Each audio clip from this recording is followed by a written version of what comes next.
जोहार, मैं हूं शमीम अहमद और आप हमारा ख़ास कार्यक्रम चुनावी सरगर्मी देख रहे हैं। इस वक्त मैं मौजूद हूं दारू प्रखंड के रामदेव खरीका पंचायत में और हमारे साथ एक मुखिया प्रत्याशी सोनी कुशवाहा साथ में मौजूद हैं।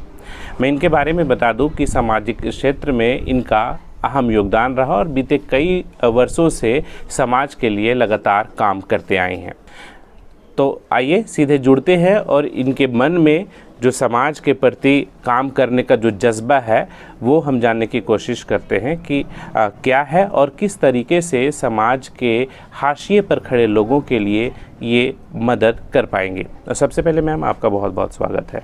नमस्कार। जैसा कि मुझे जानकारी हुई है आपके बारे में कि सामाजिक क्षेत्रों में आपका कई वर्षों से योगदान रहा है और आप इस नाते आप कई ऐसे जगहों पे भी गए होंगे जहाँ पे हाशिए पे खड़े लोग आपको मिले होंगे, उनके दुख दर्द को आप समझे होंगे।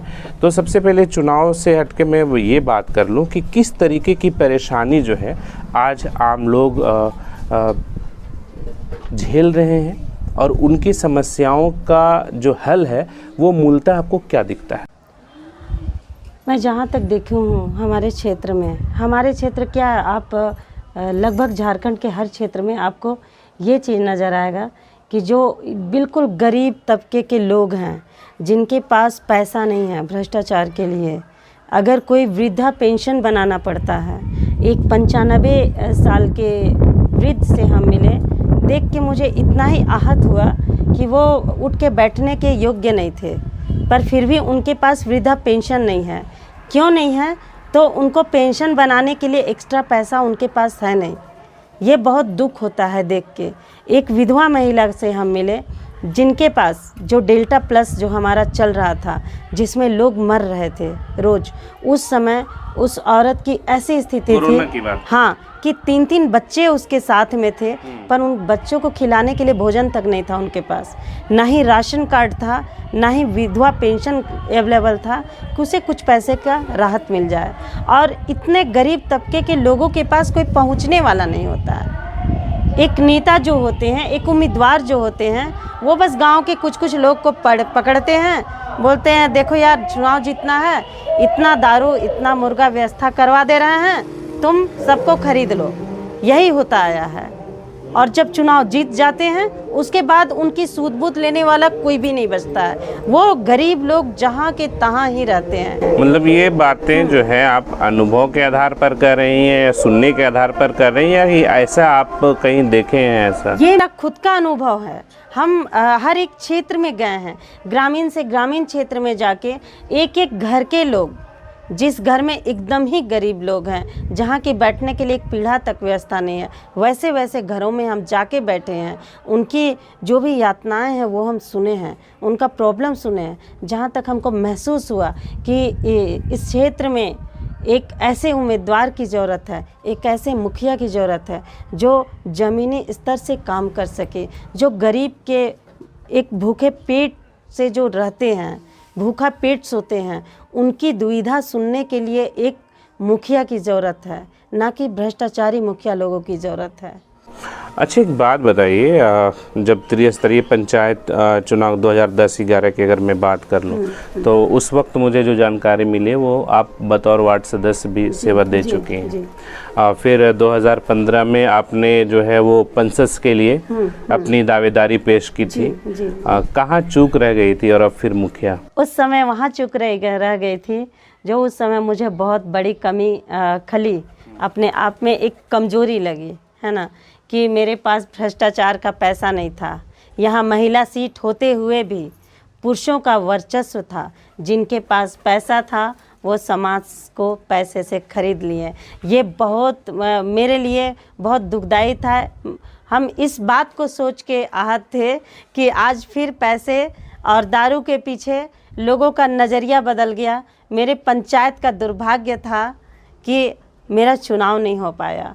उस समय पुरुषों का इस एक स्त्री का सीट था, महिला का सीट था, महिला सशक्तिकरण, पर वहाँ महिला कहीं नहीं दिखी। सारे पुरुष लोग दिखे जो पुरुष का वर्चस्व लेके मैदान में दौड़ पड़े थे। नहीं, पुरुष मतलब वहाँ तो जीत तो महिला की ही हुई थी। महिला की जीत हुई थी, पर उस महिला के आगे कोई नामी गिरामी पुरुष थे, उस महिला का अस्तित्व तो कहीं नहीं था। लोग उसे फेस से भी नहीं जानते थे।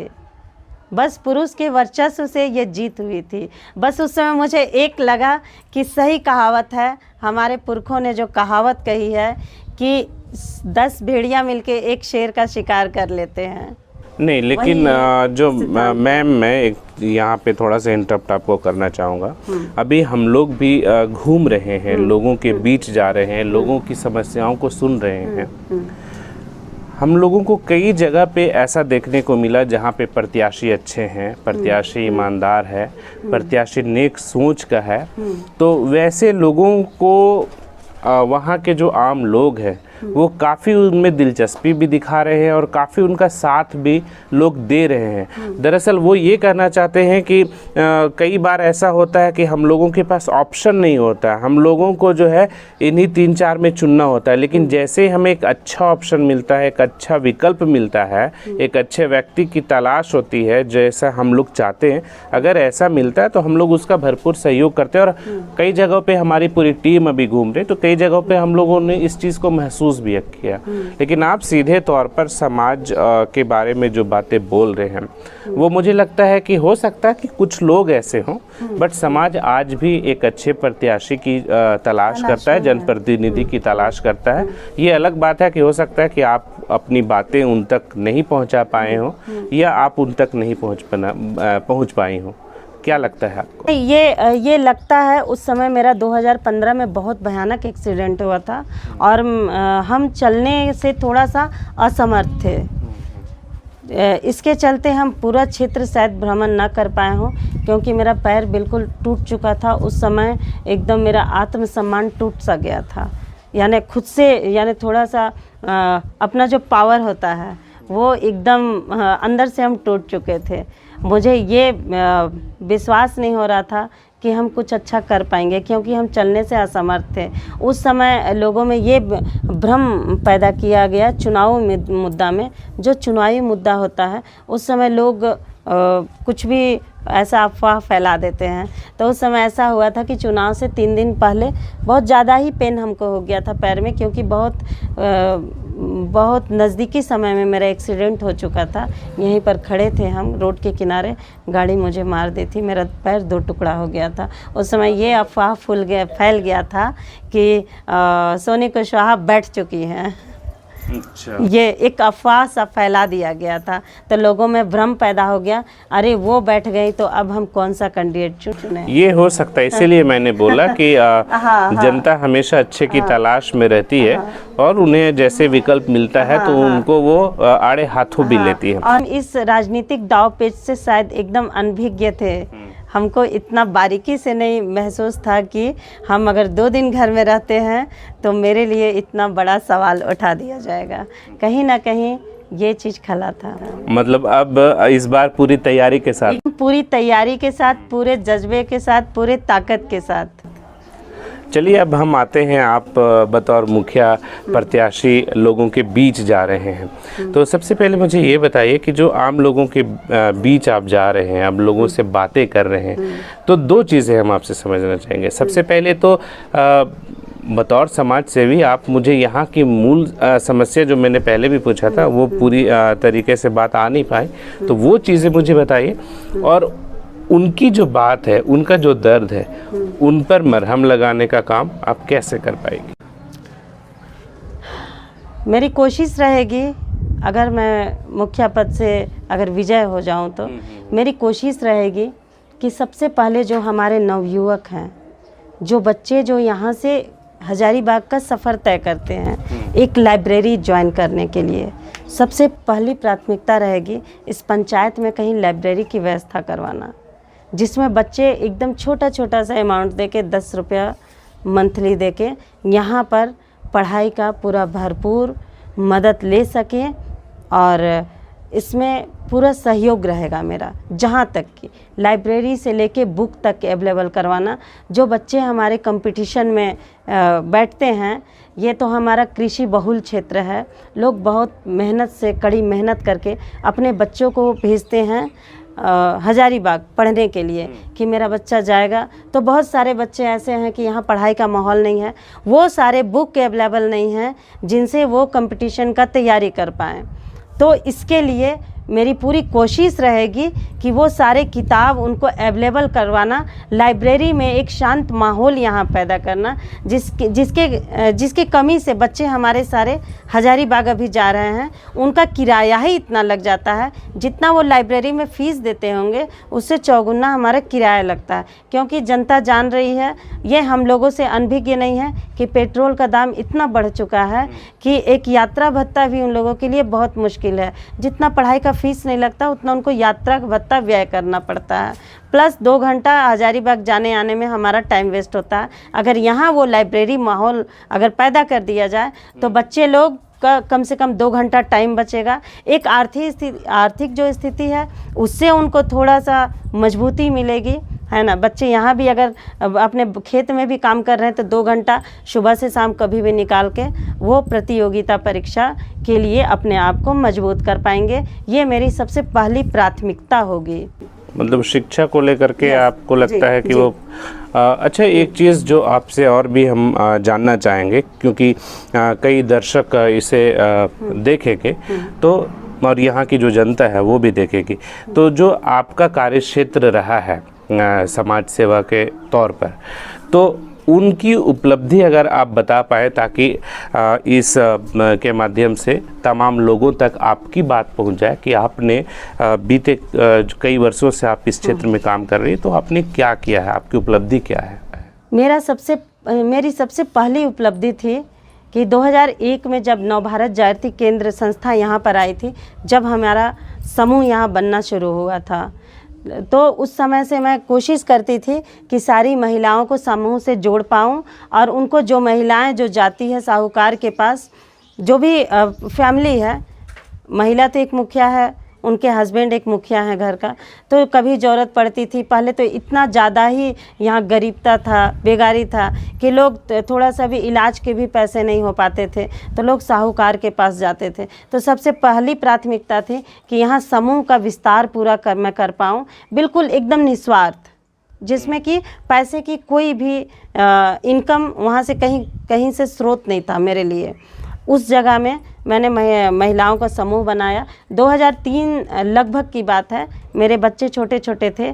मेरे गांव में एक 3 दिन की बच्ची जन्मी हुई बच्ची को, एकदम नवजात 3 दिन की बच्ची थी, उसे गला दबा के मार दिया गया था।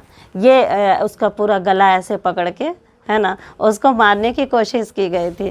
तो शाम को जब मुझे, मतलब बच्ची बच गई? हाँ, शाम को जब मुझे पता चला कि यहाँ एक बच्ची को एकदम उसके पिता के द्वारा गला दबा दिया गया है, तो मुझे कहीं ना कहीं बहुत आहत हुई, एकदम बेचैनी सी होने लगी कि ऐसा कैसे लोग कर सकते हैं।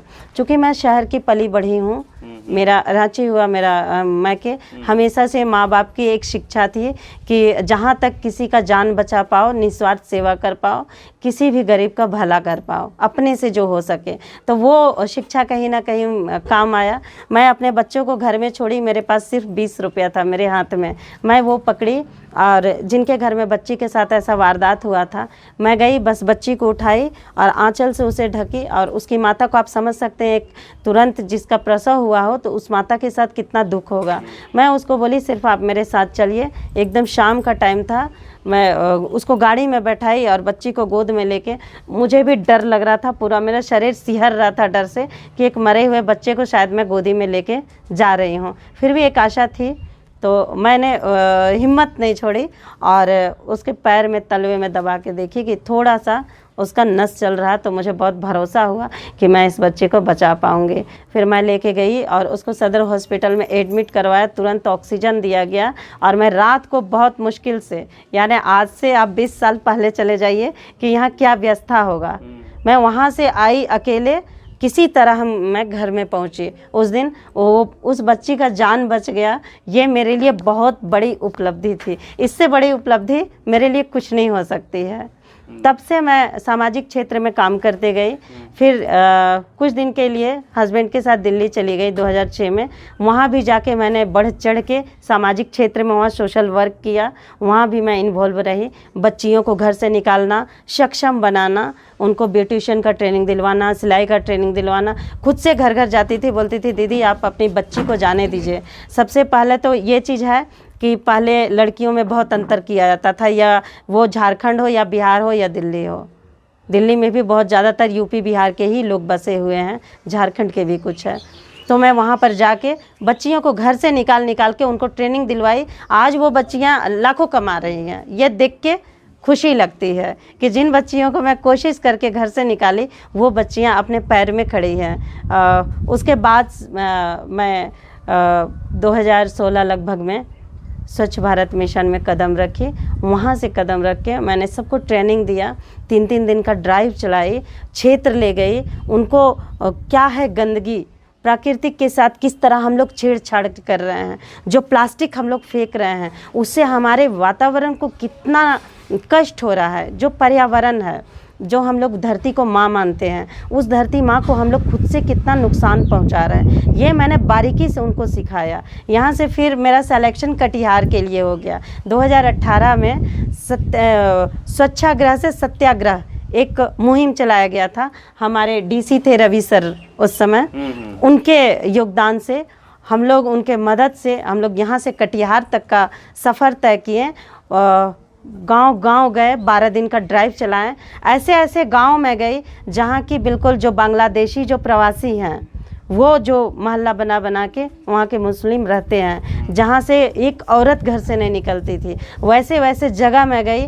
मस्जिद के पास खड़ी हुई, उनको मस्जिद से निकलने का इंतज़ार की मैं कि वो मस्जिद से निकलेंगे, मेरी बातों को सुनेंगे। एक महिला को ना बताते हुए उन पुरुष भाई जो थे उनको मैंने इकट्ठा किया। उनको ये बताया कि एक महिला जब उनको महामारी होती है तो वो कितनी मुसीबत से गुज़रती है, उनको कितना पेन होता है, ये मैंने एक पुरुष को बताया। उससे उनको नुकसान है, वो कितना झेल रही हैं।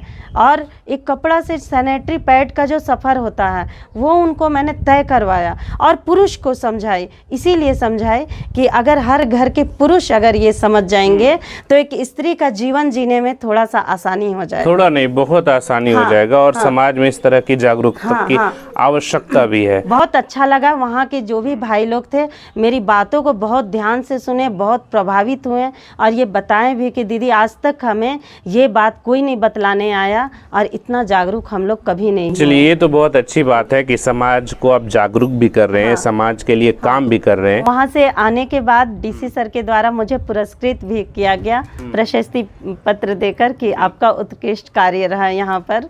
लेकिन अब जो हम आपसे जानना चाह रहे हैं, कई कार्य आप किए हैं और लोगों के बीच आप रही हैं और कई अच्छे कार्य किए। आपने भी बताया कि आपके उत्कृष्ट कार्यों के लिए आपको सम्मानित भी किया गया।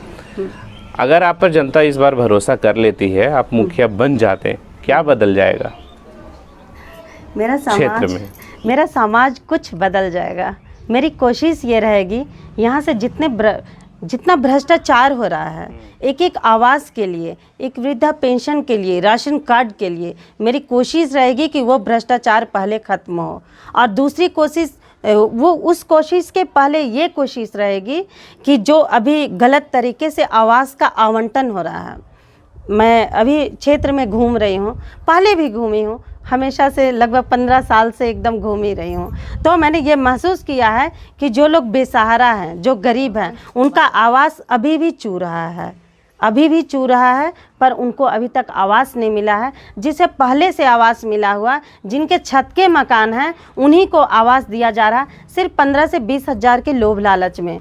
ये मैं बिल्कुल ख़त्म करके रहूँगी, चाहे इसके लिए मुझे कुछ भी करना पड़े।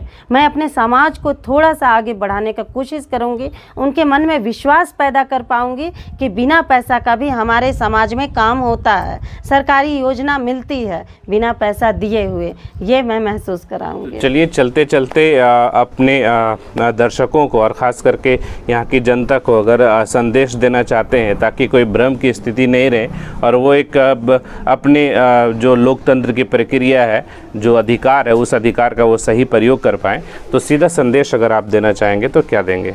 मैं अपनी जनता को यही संदेश देना चाहूँगी कि इस बार महिलाओं को आरक्षण मिला है, महिला को सशक्तिकरण करने का एक मौका मिला है। तो मेरी निवेदन है मेरी जनता से कि मेरा भरपूर सहयोग करें और मैं कोशिश करूंगी उस सहयोग में खरा उतरने का। अगर मैं मुखिया में अगर ये हो गई, विजयी हो गई, तो मैं एक मिसाल कायम कर दूंगी, एक इतिहास रचने की कोशिश करूंगी कि एक महिला मुखिया यहाँ चुनी गई थी, उनके द्वारा इतना उत्कृष्ट कार्य किया गया। मैं हर जगह कोशिश करूंगी अपना बेस्ट से बेस्ट देने के लिए। इसीलिए एक बार जनता मेरे में विश्वास करे, मैं एक सक्षम महिला हूँ, मेरे में जज्बा है, मेरे में हिम्मत है कि मैं जनता का पूरा भरपूर सहयोग कर सकती हूँ। तो ये थे रामदेव खरीका पंचायत से मुखिया प्रत्याशी सोनी कुशवाहा, जिन्होंने साफ तौर पर कहा कि अगर मुझे मौका मिलता है तो निश्चित रूप से यहाँ की जो तस्वीर है वो बदलने की कोशिश करूँगी और सकारात्मक दिशा में पूरे समाज को ले जाने की कोशिश करूँगी। लेकिन इनके बातों पर यहाँ के जनता कितना भरोसा कर पाती है ये तो आने वाले वक्त में पता चल जाएगा। Subscribe now and press the bell icon. Never miss an update.